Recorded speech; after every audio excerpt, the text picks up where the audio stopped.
Judas, vamos abrir na carta de Judas, uma carta que não é muito lida por nós, é uma cartinha bem pequena. Alguém já disse que os melhores perfumes estão nos menores frascos e também os piores venenos.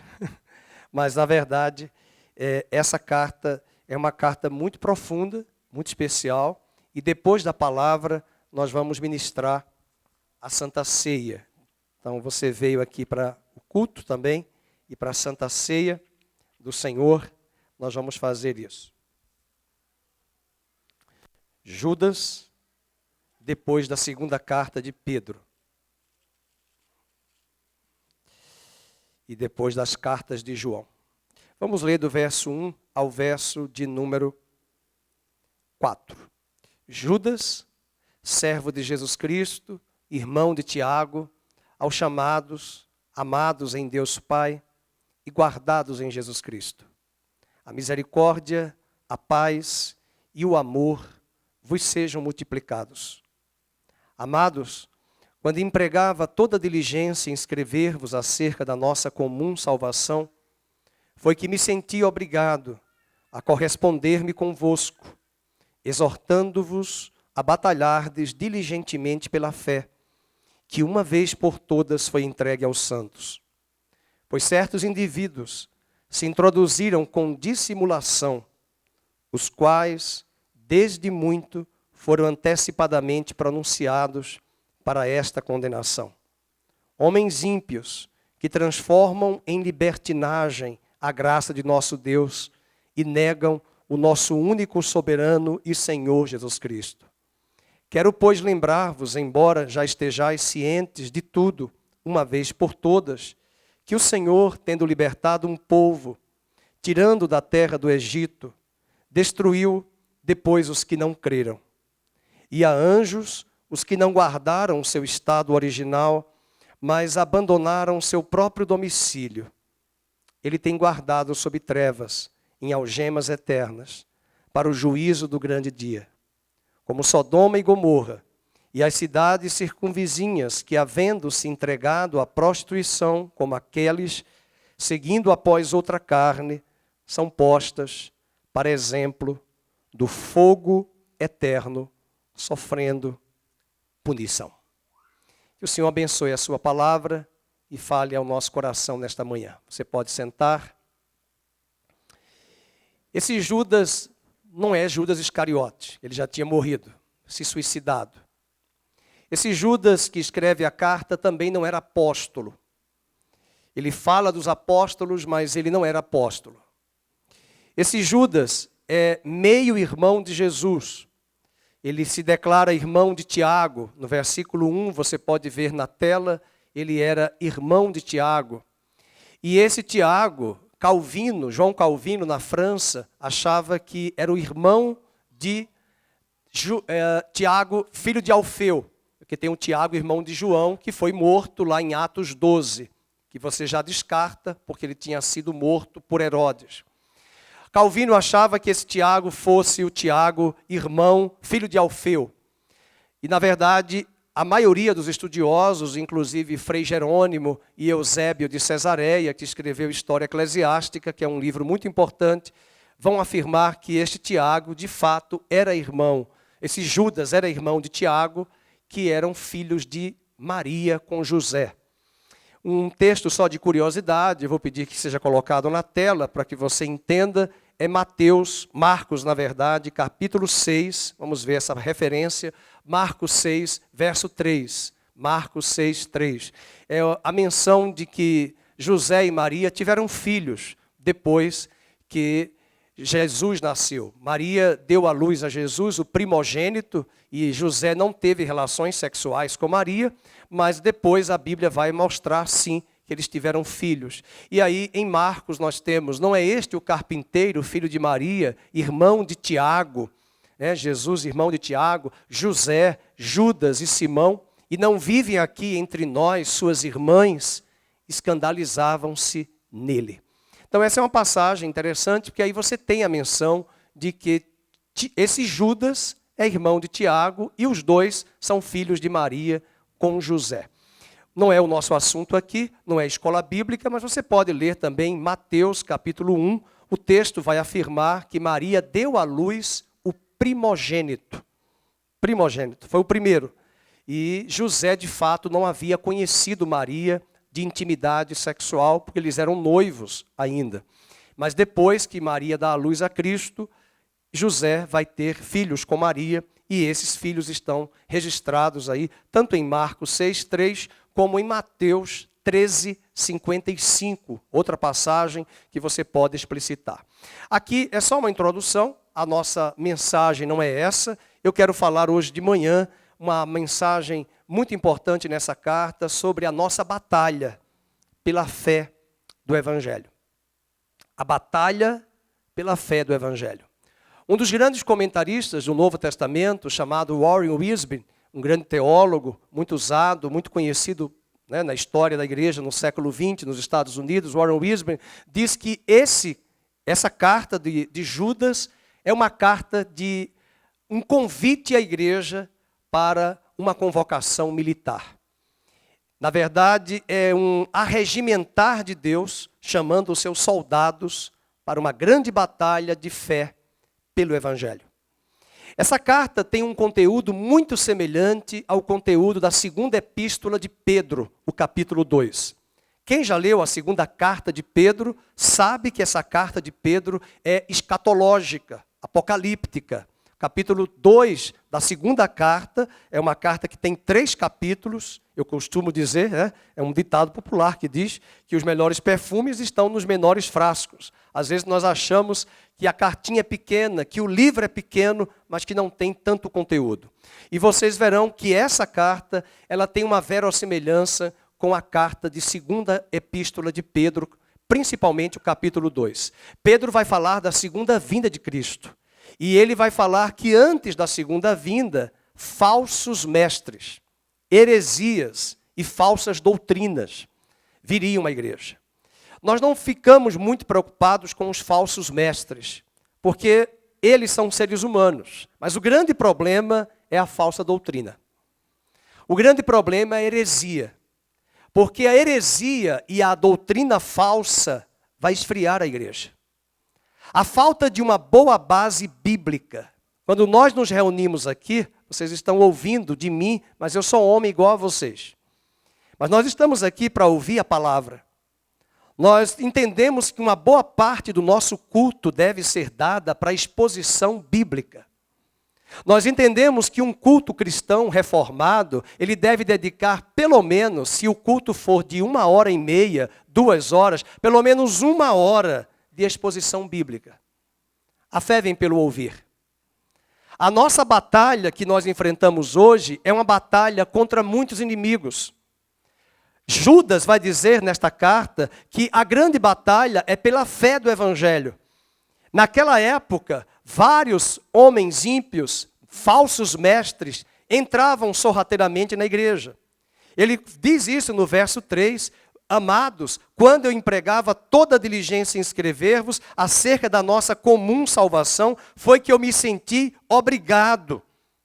Parece que ele queria falar de salvação, da fé comum, mas depois ele disse, eu vou ter que mudar de assunto, eu vou ter que falar da batalha.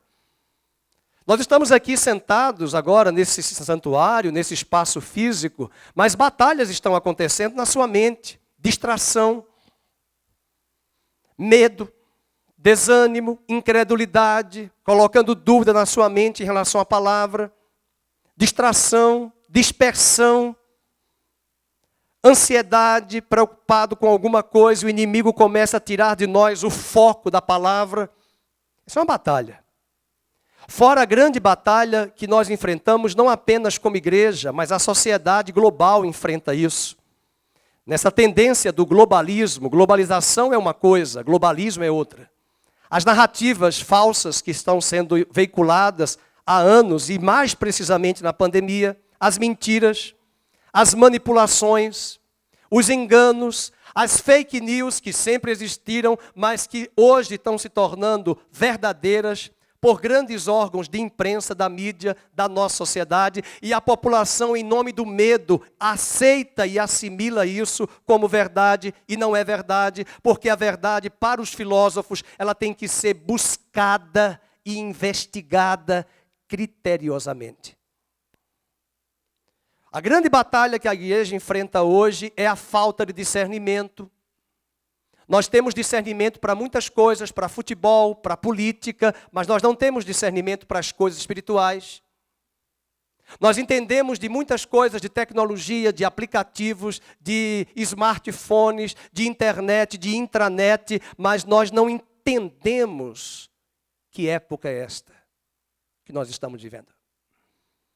Judas está nos falando de uma grande batalha pela fé que eu e você vamos enfrentar, e ele nos convida como soldados a entrarmos no campo de guerra.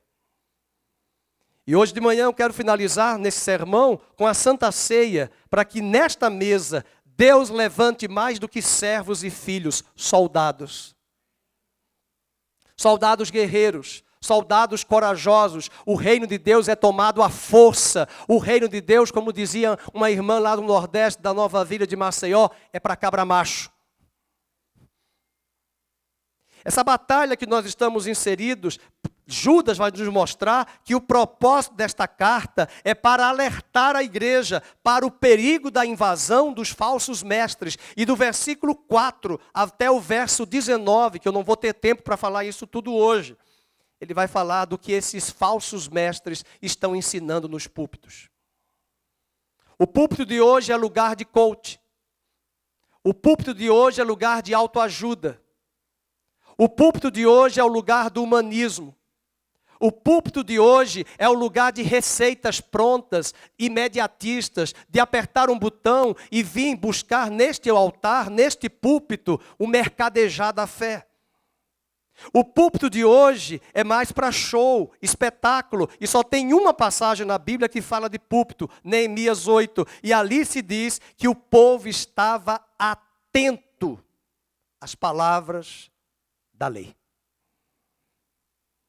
É impossível uma igreja se fortalecer, se revigorar, sem a palavra de Deus. É impossível a igreja ter discernimento, sem conhecer estrategicamente como é que o seu inimigo age, se ela não conhece a palavra de Deus. A grande batalha que a igreja enfrenta hoje é na mente. São os valores que são elencados no nosso sistema, nas escolas, nas universidades, professores, que são mediadores desse conhecimento, que jogam nossas crianças, nossos adolescentes contra os valores da palavra de Deus. E nós podemos falar dos valores da palavra e sermos analfabetos da palavra. A teologia dessa carta é muito profunda. Ela vai falar da vocação, ela vai falar da eleição nossa, ela vai falar da perseverança dos santos, ela vai falar de vida eterna, ela vai falar da condenação dos ímpios. E eu elenquei aqui 5 pontos que eu quero trabalhar sobre esse chamado para a batalha. E eu vou me embasar no versículo 3, quando ele diz, vamos ler a última frase, exortando-vos. É daí que o Warren Wiersbe fala que é nessa palavra exortar que está implicitamente a ideia de que é uma santa convocação para uma guerra. É uma santa convocação para uma batalha que você está inserido e eu também. E o primeiro ponto, são 5 pontos que eu quero trabalhar, desse chamado à batalha espiritual, é Judas, o arauto. O arauto, quem é o arauto? É aquele que proclama. Até uma revista americana, um jornalzinho, que você pode receber em casa, é só fazer a assinatura, mas tem que ler ou inglês, ou italiano, ou francês, porque não tem muito em português. Quando vai fazer a tradução aqui, já são anos depois. Uma revista muito antiga, é um jornal. Eles mandam dos Estados Unidos gratuitamente, The Herald of His Coming, quer dizer, o arauto da sua vinda, Herald. O arauto, aquele que proclama, aquele que diz, olha, o inimigo está vindo, olha, a batalha do inimigo está vindo contra o exército de Deus. Herald, o arauto da sua vinda. Uma revista, um jornal, na verdade, que fala muito sobre santidade, sobre guerra, batalha em oração, e eles são de uma linha muito puritana. São muito zelosos, autores que são ali selecionados para escrever. E geralmente são sermões dos grandes pregadores do século 17, 18, 19, 20 e agora o 21. Judas se identifica com uma palavra muito interessante. Judas não é daqueles que diz hoje, eu sou apóstolo, eu sou profeta. A igreja contemporânea, ela está cheia de apóstolos. A igreja contemporânea está cheia de títulos, mas do que adianta termos os títulos se não temos a unção? Do que adianta termos impérios, temos tentáculos de construções eclesiásticas, mas não temos vida? O arauto se proclama não como doutor, não como apóstolo. O arauto se proclama como servo.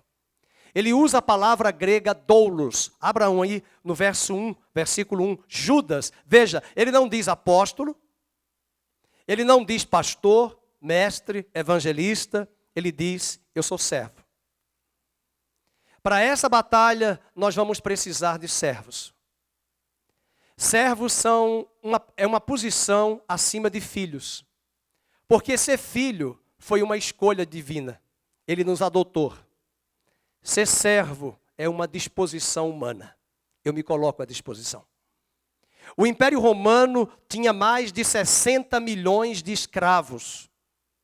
E quando se fala de escravos, vamos sair da mente do Brasil de pensar apenas o povo africano como escravo. Roma tinha muitos escravos. O próprio gladiador no filme era um escravo. Homens brancos eram escravos. Todo escravo na cultura romana eram aqueles que foram conquistados de terras, além de Roma, que foram conquistadas e os seus reis foram mortos e os despojos, as vidas humanas, tornaram-se agora servos do império. E Judas fala com propriedade de que esses escravos ali, ele era igual à palavra usada no Império Romano, doulos. Doulos significa em grego escravo. Um escravo é propriedade do seu senhor. E um escravo só vive para agradar o seu senhor. Então Judas não se identifica como muitos no mundo contemporâneo na igreja, apóstolo. Ou esse coronelismo existente no Brasil até os dias de hoje. Você sabe com quem você está falando? O ministro da Saúde uma vez falou para o meu sogro, que era funcionário federal, ele disse, o senhor sabe com quem você está falando? O ministro perguntou para o meu sogro, e o meu sogro perguntou, o senhor sabe com quem o senhor está falando? Com o ministro do Evangelho. O seu cargo vai ser temporal de 4 anos, executivo. O meu é permanente, por toda a eternidade. E como era federal, e ele estava apenas em missão, ministro, ele pediu para que ele mudasse de posição e de cargo, não de cargo de outro segmento lá do setor público, porque ele não suportou essa frase que o incomodou. O senhor é ministro da saúde, eu sou ministro, e a palavra ministro não quer dizer outra coisa, servo. Quando Paulo escreve aos Coríntios, na sua segunda carta, no capítulo 4, ele diz assim, que os homens nos considerem como doulos, como servos, como escravos, que estão ali trabalhando. E ele usa a palavra ministro, e a palavra é traduzida como ministro, e dá aquela ideia de ministro. E nós assistimos agora na CPI, essa vaidade e fogueira de vaidade, de tantas excelências e tanta falta de ética, e tanta falta de respeito e de integridade de caráter naquela CPI. Mas o homem ama os títulos. Judas se declara servo de Jesus Cristo. Outro aspecto, em segundo lugar, que nós vamos falar, primeiro é o arauto, segundo é o exército de Deus. Para quem ele está dirigindo a carta? Interessante que essa carta ela não foi dirigida nominalmente a uma pessoa. Você tem a carta de Paulo a Timóteo, você tem a carta de Paulo aos Efésios, você tem a carta de Paulo aos Tessalonicenses, mas essa epístola, Judas, faz parte das epístolas gerais. Não existe um destinatário específico, mas ele coloca no seu esboço para quem ele está escrevendo a carta. E eu quero ver se você vai dizer um amém, porque ele vai escrever a carta para os chamados. Ele vai escrever a carta para os amados. E ele vai escrever a carta para os guardados em Jesus. Cadê o amém, irmãos? Você foi chamado. Você é amado por Deus e você é guardado por Jesus. Aqui você já tem a operação da Trindade. Veja o versículo 1. Aos chamados. Então ele dirige a carta para os chamados. Os chamados, os amados, chamados por quem? Chamados pelo Espírito, amados por Deus Pai e guardados por Jesus. A Trindade está operando porque quem te convenceu do pecado, da justiça, do juízo, no teu chamado, foi o Espírito da verdade. Então você foi chamado, foi convencido pelo Espírito do pecado, da justiça, do juízo. Você também é amado por Deus Pai. É amada. Ainda que ninguém te ame, Deus te ama. Todos esqueceram de mim, parte 10. Vai para a parte 11, irmão. Não importa. Você é amado por Deus. Deus nos amou. A Bíblia diz em Efésios capítulo 1 que Ele nos escolheu antes da fundação do mundo e nos elegeu em amor. Nos elegeu em amor. Então a carta, ele dirige para todos esses sujeitos espalhados. Parece-nos que a carta foi escrita para judeus convertidos, porque ele vai citar histórias muito pontuais do Antigo Testamento. Ele cita várias histórias e dá-nos a entender que ele está escrevendo sim para judeus, mas eram judeus convertidos. E se eles são convertidos, eles são igreja, e são amados, e são chamados. Mas os gentios também são. Fazem parte da nova e eterna aliança. Enquanto Deus preserva os anjos caídos, no verso 6, enquanto Deus corrige os falsos mestres para a condenação, os anjos e os falsos mestres, Deus preserva os crentes para a glória. Paulo diz em Romanos 8, 29, que aquele que chamou também predestinou. Aquele que predestinou, ele também escolheu e elegeu. Aquele que escolheu e elegeu, ele salvou. Aquele que salvou, ele justificou. Aquele que justificou, ele glorificou. Nós fomos chamados, nós fomos eleitos, nós fomos separados, nós fomos justificados e seremos um dia glorificados. Outro aspecto importante nessa carta, agora o exército de Deus são os crentes, né? Os crentes, ele vai falar desses crentes, aí no versículo 1, ele traz aqui que para esses crentes tem 3 elementos importantes que nós vamos receber aí, para irmos para a batalha e para a guerra. Misericórdia, verso 2, paz e amor vos sejam multiplicadas. 3 elementos, vamos dizer juntos? Misericórdia, paz e amor vos sejam multiplicadas. Para os chamados, para os eleitos, para os guardados, veja que Deus nos guarda e Ele vai te guardar. Apocalipse 3:10 diz, eis que te guardarei da hora da provação que há de vir sobre o mundo inteiro. Isso não é arrebatamento. A igreja não vai ser arrebatada, ela vai passar pela tribulação, mas ela vai ser guardada na tribulação. Ela vai ser guardada. Pastor, o senhor não acredita em arrebatamento? Eu acredito. E o arrebatamento é um dos elementos da segunda vinda, mas ele não está dissociado da segunda vinda. E Deus terá, assim como no Velho Testamento, no Egito, as pragas vieram, sim ou não? As 10 pragas. Dá uma lida com calma em Apocalipse. As 10 pragas do Êxodo, elas reaparecem lá no Apocalipse.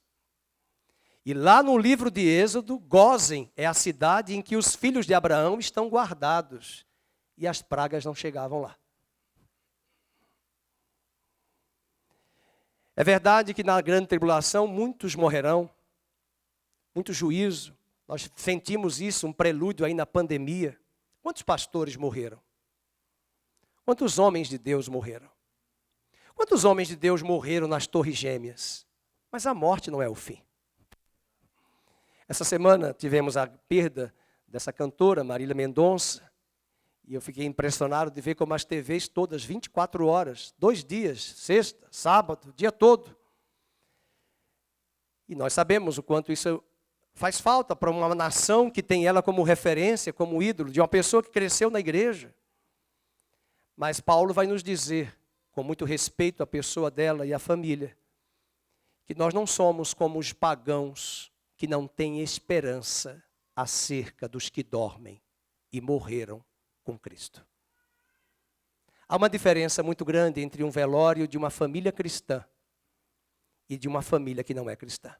Eu não estou me referindo à família da cantora, não é isso. Estou dizendo que nós podemos entrar em desespero. A morte traz um luto. A morte traz sofrimento. A morte traz tristeza. Mas hoje, nessa Santa Ceia, eu quero lembrar a igreja, fazendo já uma ponte para essa bendita esperança da glorificação. Um dia não haverá mais choro.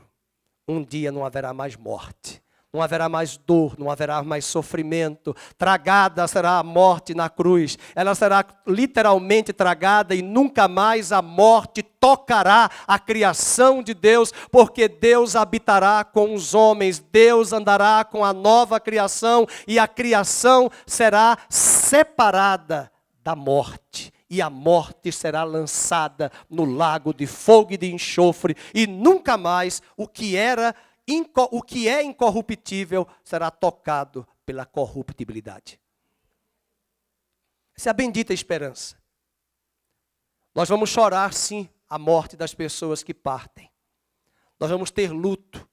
Existe um tempo de luto, mas existe uma palavra de esperança que está em nós. A semente de Deus aqui, incorruptível, nos dá a certeza de que um dia o que é corruptível será revestido da incorruptibilidade. Então esse exército de Deus tem esses 3 elementos. Agora vamos para o terceiro ponto, o alerta para a batalha. O alerta para a batalha. Isso é o que nos interessa. O versículo 3, o propósito de Judas é desafiar os crentes a entrar numa guerra e peleja renhida. É uma peleja renhida contra a mentira, contra o engano, contra a sedução, contra as falsas doutrinas, contra os falsos mestres. E nessa batalha renhida, Judas nos chama que nós devemos empregar toda a nossa atenção e todas as armas. Ou você nunca leu Efésios capítulo 6, quando ele diz que nós temos as armas da batalha espiritual?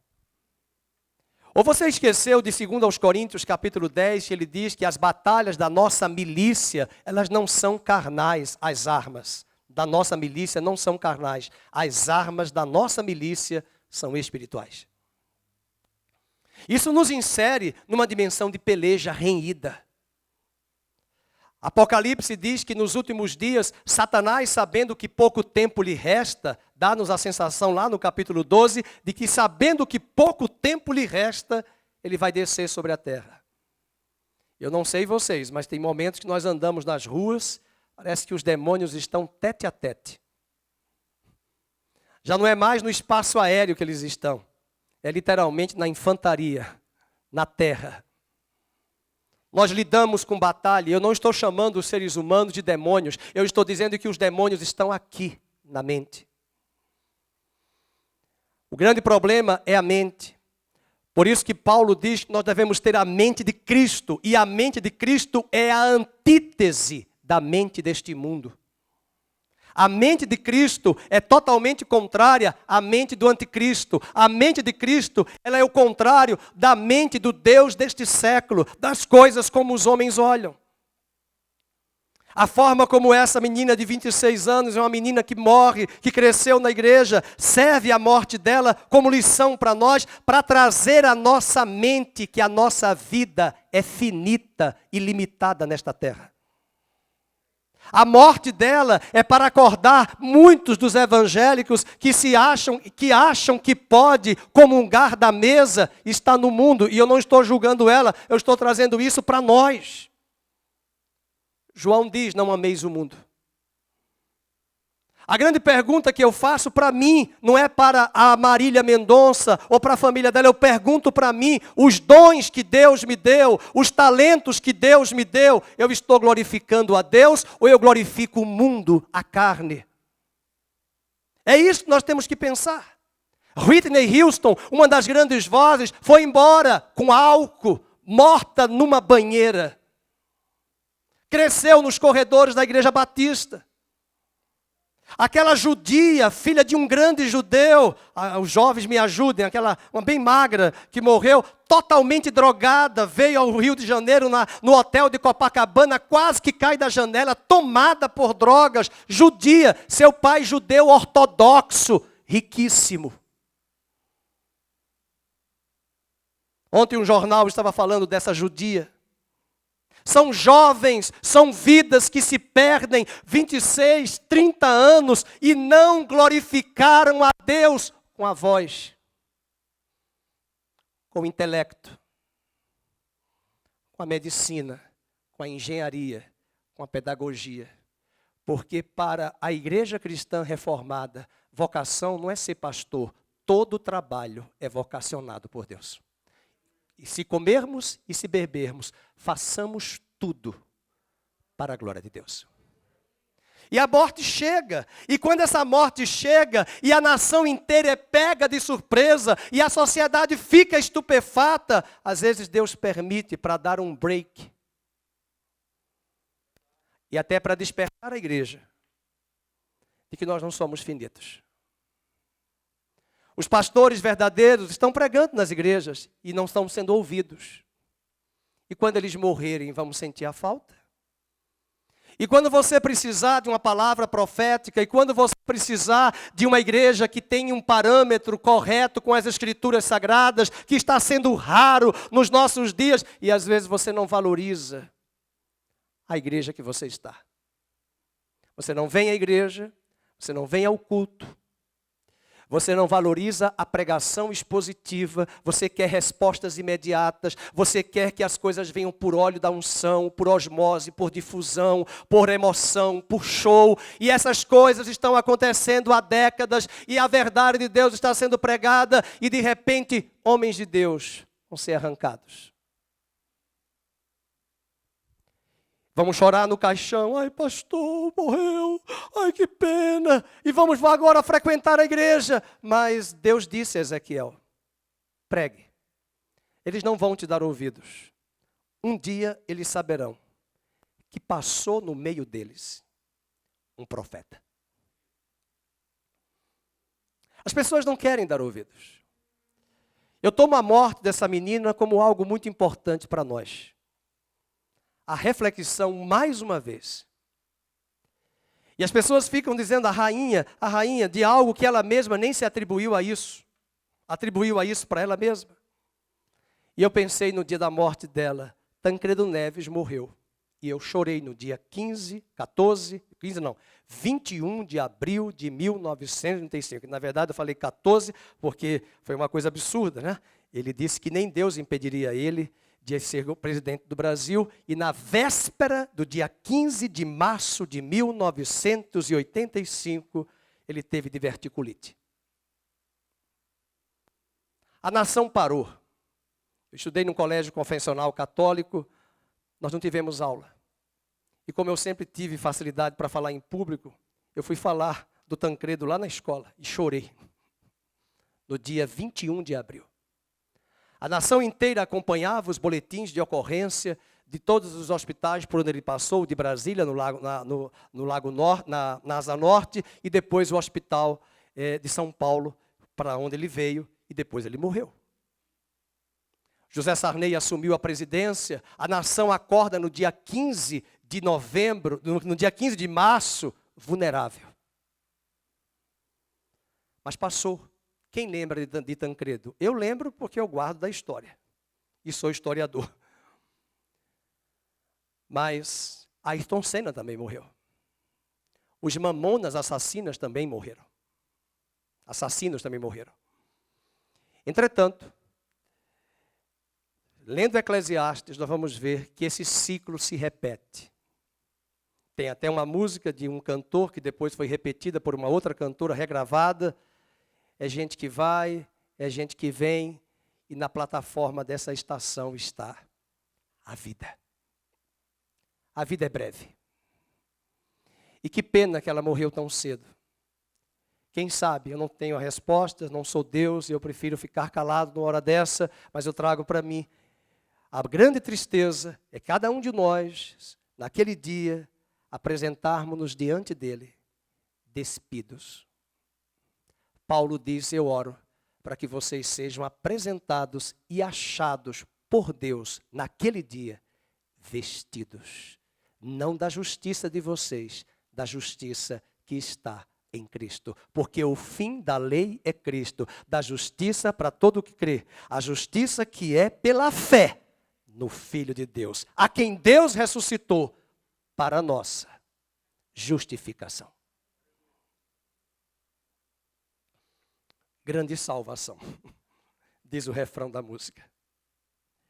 Esse é o alerta para a batalha. E Judas vai nos dizer agora, no versículo 3, vamos ler? Batalhando diligentemente pela fé, uma vez por todas, foi entregue aos santos. Diga aos santos. Marca aí na sua Bíblia aos santos. Quantos santos nós temos aqui? Quantos santos? Cadê os santos, meu Deus? Santos. Ah, é. Aos santos. E aí ele vai dizer, essa batalha, aonde está o grande problema? Dos falsos mestres, das falsas doutrinas. Veja o versículo 4. Pois certos indivíduos se introduziram com dissimulação, os quais desde muito foram antecipadamente pronunciados para esta condenação. Homens ímpios, que transformam a libertinagem na graça do nosso Deus e negam o nosso único. Meus irmãos, esses homens ímpios não estavam só lá fora, eles estavam dentro das igrejas. E eu vou mostrar para vocês. O alvo dessa batalha é a fé entregue aos santos, e essa fé é o conteúdo final da verdade. Não há espaço para inovações. As pessoas estão buscando a cereja do bolo e se esquecendo do bolo. As pessoas querem dentes de ouro. As pessoas querem uma unção do riso. Estava lá no Canadá, teve gente que viajou do Brasil, pegou o avião, foi para o Canadá, a unção do riso. Mas eu já sei onde é que tem a unção do riso. Neemias 8, a alegria do Senhor é a nossa força.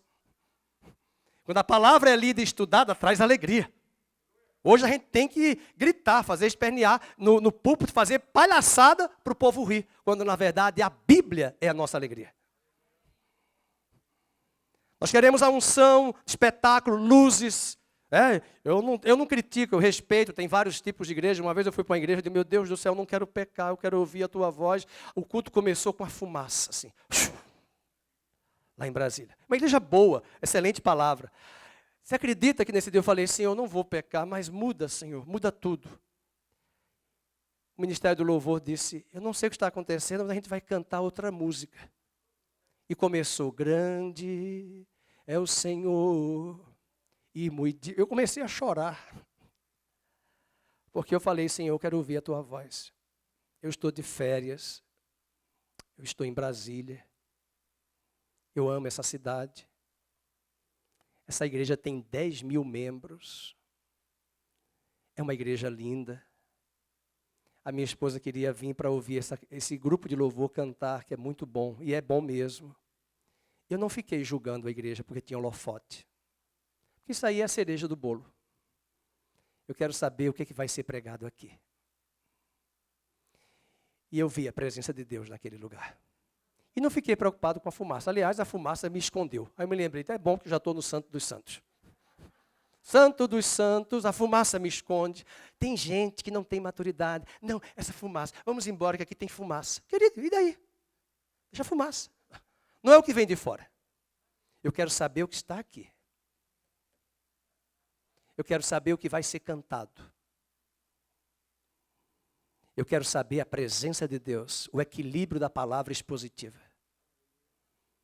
Isso é coisas do homem, estrutura. Tem gente que gosta, é importante, jovem gostar disso, adolescente. Mas nós temos que dizer aos jovens e adolescentes que não é a essência do culto isto.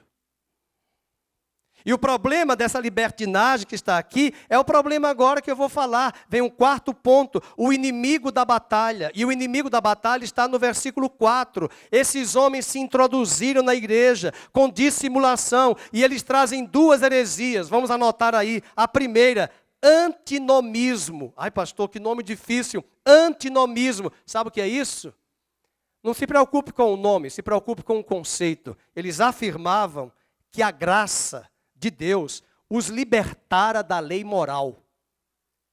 Então é o seguinte, eu estou na graça e esse corpo é mau, vamos nos entregar ao pecado, porque a graça está comigo, eu posso pecar à vontade e eu vou ter o perdão dos pecados. Então eu vou sair da igreja, vou para o motel. Eu vou sair da igreja, eu vou fumar maconha. Eu vou sair da igreja, eu vou fazer as coisas erradas, eu vou mentir. Eu vou adulterar, eu vou... Olha, porque o meu corpo é pecado, o meu corpo é mal. Os gregos inverteram, eles diziam que o mal está no corpo e o meu espírito é bom. Mas Salmo 51 diz o contrário, eu nasci em pecado e em pecado a minha mãe me concebeu. Eu estou morto em espírito e eu não sou bom coisíssima nenhuma. Judas parece que é uma carta simples. Não, ele está combatendo uma heresia terrível na igreja de pessoas que estavam banalizando a graça. E isso na teologia nós chamamos antinomismo. Veja o versículo 18. Veja o versículo 18 e o 19. Eles vão dizer isso. Os quais vos diziam, no último tempo haverá escarnecedores andando segundo as suas ímpias paixões. Olha como ele chama o 19. São estes os que promovem o quê? Divisões. Sensuais, carnais, que não têm o Espírito. E o versículo 4 diz que eles são rebeldes. São homens ímpios que transformam em libertinagem a graça do nosso Deus e Pai. Bem diferente de Paulo que falou em Romanos. Rogo-vos, pois, irmãos, que ofereceis os vossos corpos. Queime o seu corpo no altar. Queime todo. Quando você entra na presença de Deus, a sua carne vai ter que ser congelada, ou melhor dizendo, queimada. Não é a carne que manda em você, irmão. Você pode estar aí sentado nessa cadeira com dor de cabeça. Eu posso também, já preguei várias vezes aqui com dor de cabeça e não tomo remédio. Não sou tomar remédio, eu fico logo pensando no efeito colateral. No fígado, no pâncreas. Não quero nada de remédio. Só vou tomar remédio, os médicos não gostam muito de mim não, falar baixo, mas porque eu não tomo remédio. Só vou tomar remédio quando for necessário. Só se for antibiótico. Você está tomando remédio? Não. E o meu fígado, como é que fica? E o meu pâncreas? E o meu baço? E os meus rins? Não. Deus me deu cabeça para pensar. Está com dor de cabeça? O que é que você comeu, Fernando? Coca-Cola? Tomou 1 litro? Está explicado. Dor de cabeça. Substância tóxica. Faz muito tempo que você não toma Coca-Cola. Vai tomar agora? Tem dor de cabeça. Quem mandou você comer pudim, doce de jaca e doce de banana depois do almoço? Cheio de açúcar. Aí estou com dor de cabeça. Lógico, vai estudar a fisiologia, vai ver como é que funciona a digestão. Por que dá sono demais? Porque comer muito açúcar, o organismo vai ter que queimar tudo isso, então a energia todinha vai para o intestino. E o cérebro fica, estou fraco. Vai dormir. Porque não entende. Parece que é um animal impulsivamente caminhando pelo impulso, pelo apetite desenfreado. Até o nosso culto, ele é racional. Tem que ser racionalizado. Eu nunca vi banheiro em igreja católica. Só vi nas modernas. Cansei de ir para a igreja, nunca vi ninguém no banheiro. Também se fosse meu pároco, dizia, vai aonde? Não dá para fazer isso, né, irmãos? Tem pessoas que têm diurese, tem pessoas que têm problemas, têm que ir no banheiro, nada contra. Mas às vezes é uma tal de falta de reverência no culto. É uma distração, é calor, estou cansado, é dor de cabeça. E não para, o corpo parece que é o patrão da pessoa.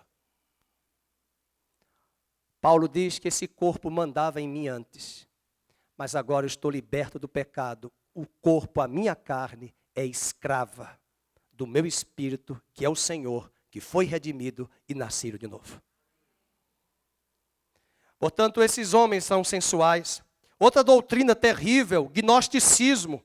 Os gnósticos afirmavam que a salvação era alcançada pelo conhecimento e não pela fé salvadora. Eles entendiam, os gnósticos, que a matéria era má e o espírito era bom.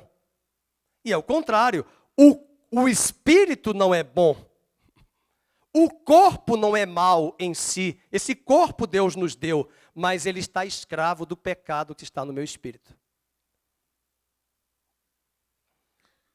E é essa luta que nós enfrentamos. Quando você lê João, na carta de João, ele diz assim: todo espírito que confessa que Jesus não veio em carne, não é de Deus. Sabe por quê? Eram os gnósticos que diziam que Jesus não pode ter vindo em carne, porque se ele veio em carne, como ele veio em carne? Se ele é Deus e esse corpo é mau.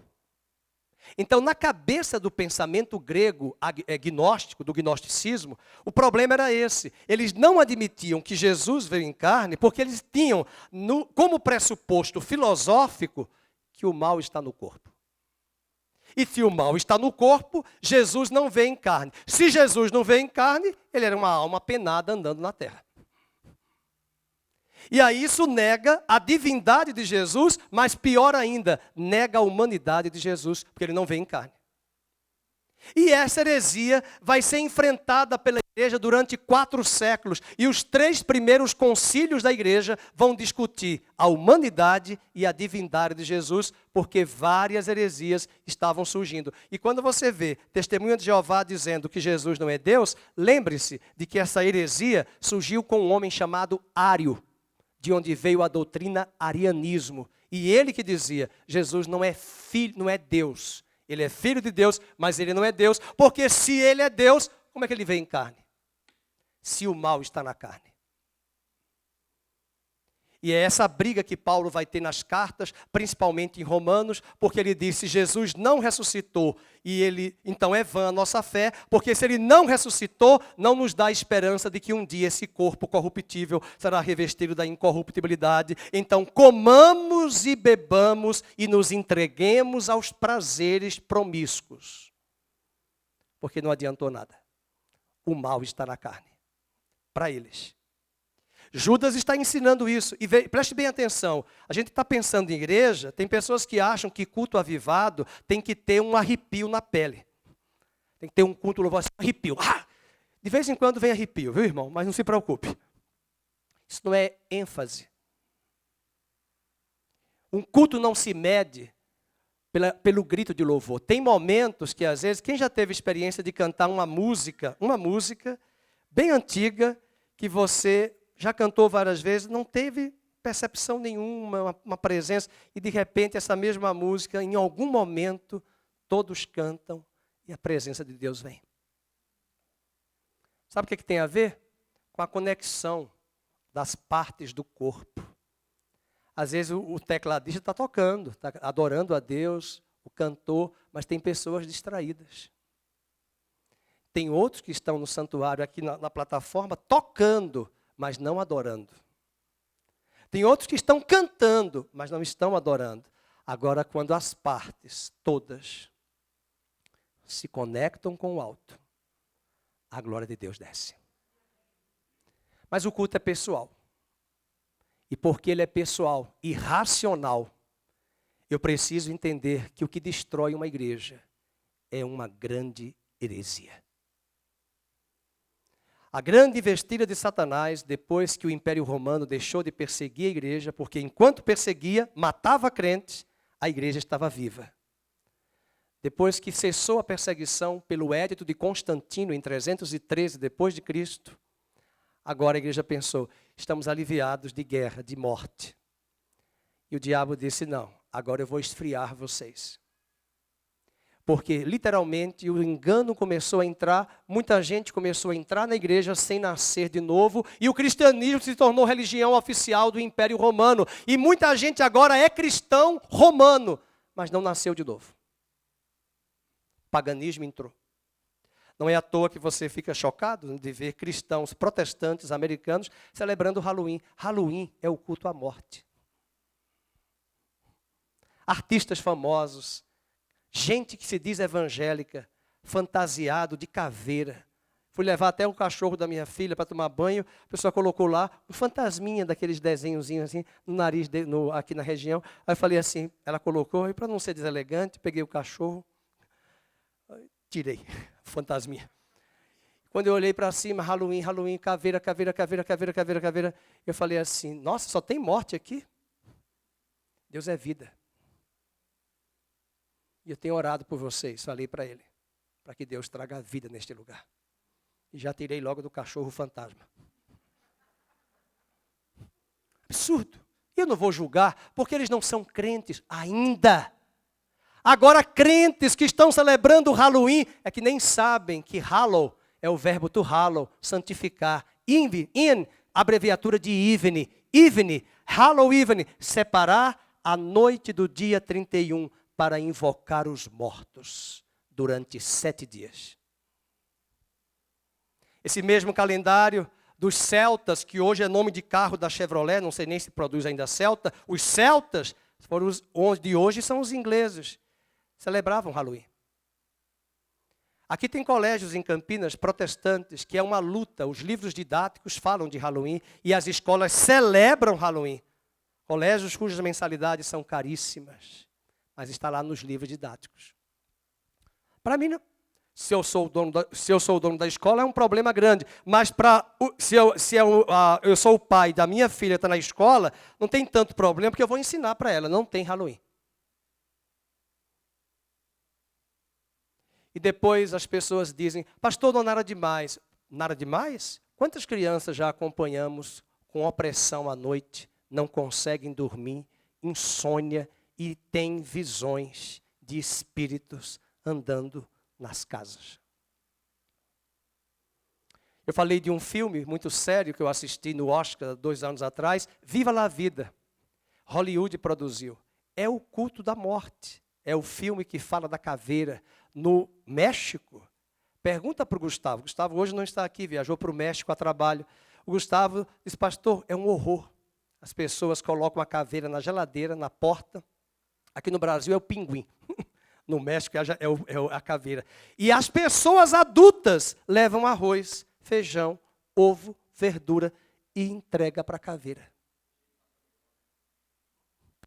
E eu era criança, no dia de finados, dia 2, eu ia para o cemitério, visitava 5 cemitérios. Acordava às 4 da manhã para ir no mercado, comprar flores e visitar os cemitérios para rezar pelas almas dos mortos. E a cada cemitério, 1/3 eu rezava com 53 Ave Marias, Padres Nossos, para rezar pelas almas dos mortos, para tirar do purgatório. E eu nunca entendi por que em alguns túmulos e mausoléus de japoneses, eles entregavam a comida. E eu ficava olhando, eu trouxe vela. E eles estão trazendo arroz, ovo, verdura e carne. E eu estou com fome, estou querendo comer essa comida. E enquanto eu colocava a vela, eles estão colocando a comida. A comida que o defunto gostava quando era vivo. E aí eu fui entender. Aí eu fui pesquisar. E eu vi que a prática do culto aos mortos está atrelada a isso lá no paganismo, nos celtas, que chegou para o México e que aqui no Brasil começou a ser celebrado na cultura inglesa unicamente e hoje está em todos os cantos de uma cultura que nada tem a ver com a nossa. Sabe o que é isso? A igreja se secularizou. A igreja relativizou, não há nada demais, não há nada demais. E não é à toa que quando nós nos reunimos como igreja, nós estamos frios espiritualmente. As nossas mentes estão poluídas dos valores, das novelas, dos filmes, das ideologias, e as nossas mentes, com tanta tecnologia que temos, nós não damos os recursos que temos para as coisas espirituais, um telefone, um Instagram, um smartphone, para usar para a glória de Deus. Nós estamos poluídos. E quando nós nos reunimos domingo de manhã, nós queremos um poder de Deus bem fervoroso no culto. Mas isso não se produz em um culto de 1 hora. Isso começa durante cada dia, cada semana, no nosso quarto, na nossa casa. O que é que Judas está falando, meus irmãos? Uma batalha pela fé. Você está numa batalha. Se você nasceu de novo, você é um soldado e você está já recrutado por Deus para a batalha. E esses gnósticos diziam, por que o Emerson vai se preocupar com o pecado? Pois a graça de Deus era suficiente para cobrir e limpar de todo o pecado. Então vamos pecar. E se a graça limpa, purifica, então vamos pecar. Comamos e bebamos, disse Paulo, amanhã morreremos. Charles Spurgeon, chamado príncipe dos pregadores, disse, abre aspas, você comeria uma carne envenenada num restaurante fino só porque eles estão servindo numa louça fina de porcelana inglesa? Espero que você não diga, eu comeria. A carne está envenenada. A louça é linda, o restaurante é chique, mas a carne está envenenada. Se fosse nos dias dos profetas, a morte na panela. Esse é o inimigo da batalha. Mas eu quero finalizar falando sobre a vitória na batalha. Judas vai usar de 3 figuras que aconteceram lá atrás no Velho Testamento, combatendo os falsos mestres. Primeiro, o verso 5, ele vai falar dos incrédulos. Lá do Egito, quando saíram do Egito no deserto. Quero, pois, lembrar-vos, embora já estejais cientes de tudo uma vez por todas, que o Senhor, tendo libertado um povo, tirando da terra do Egito, leiam, destruiu depois os que não... Marque aí depois os que não creram. Nós estudamos isso na escola bíblica. Crer é confiar em Deus. Mas nós confiamos hoje nos recursos, no que temos, no que possuímos. Quando eu enfrento um deserto, uma crise, e os meus recursos se esgotaram, eu só posso confiar em Deus. Portanto, é difícil viver numa sociedade onde tudo é muito bem programado racionalmente. E é por isso que é muito difícil um rico entrar no reino dos céus, Jesus disse. Por quê? Porque ele confia nos recursos. Confia no que tem. Já acompanhamos pessoas que ganhavam de salário valores estratosféricos. Não vou nem citar valor aqui. Que depois tiveram que viver com mais ou menos 5 mil reais por mês. Essas pessoas disseram, pastor, acho que eu vou morrer. Porque elas estavam acostumadas a ganhar 10 vezes mais que isso. Significa dizer que muitas vezes nós não temos essa dimensão de depender de Deus, que não é fácil. Não é fácil. Não estou dizendo depender, sermos pessoas acomodadas, preguiçosas. Eu estou falando de algo que nós precisamos aprender a confiar nele. Olha a batalha hoje, você vai para o médico, nós tivemos uma irmã aqui, quando eu estava na Nazareno Flamboyant, que eu tiro essa história para sempre na minha vida. E eu falei para o marido, eu iria para a justiça contra esse médico. Porque ele mandou ele comprar o caixão para a esposa. Lembra da tia Gi? Quem foi que conheceu a tia Gi aqui no Flamboyant, na Nazareno? Tia Gi. Estava com câncer, o médico disse, sua esposa está com câncer no fígado, ela vai morrer.